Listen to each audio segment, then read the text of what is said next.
बहुत से दोस्तों ने मुझसे अक्सर ये सवाल किया है कि एक्सेल और वर्ड के अंदर उर्दू कैसे टाइप करते हैं।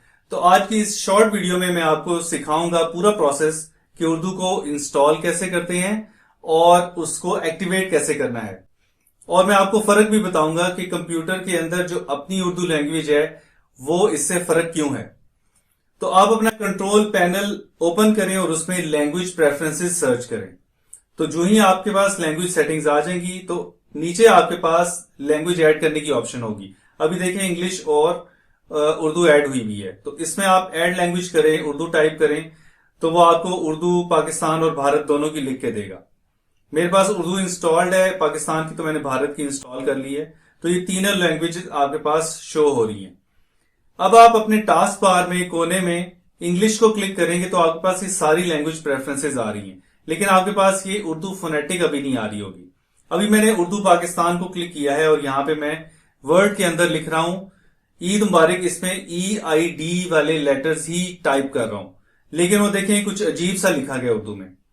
अब लेकिन अगर मैं उर्दू फोनेटिक को क्लिक करूं और EID प्रेस करूं तो ईद पूरा लिखा गया और इसी तरह मुबारक भी पूरा लिखा गया।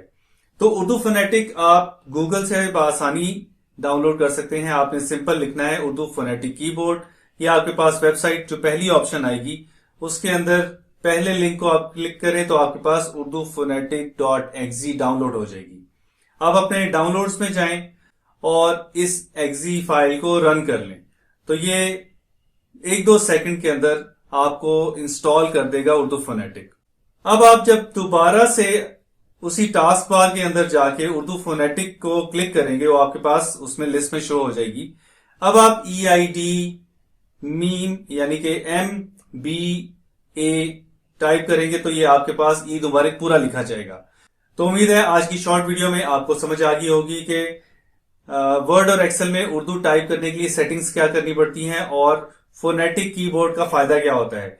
अगली वीडियो में हम फिर किसी और टॉपिक के साथ हाजिर होंगे। तब तक के लिए मुझे इजाजत दें। अल्लाह हाफिज।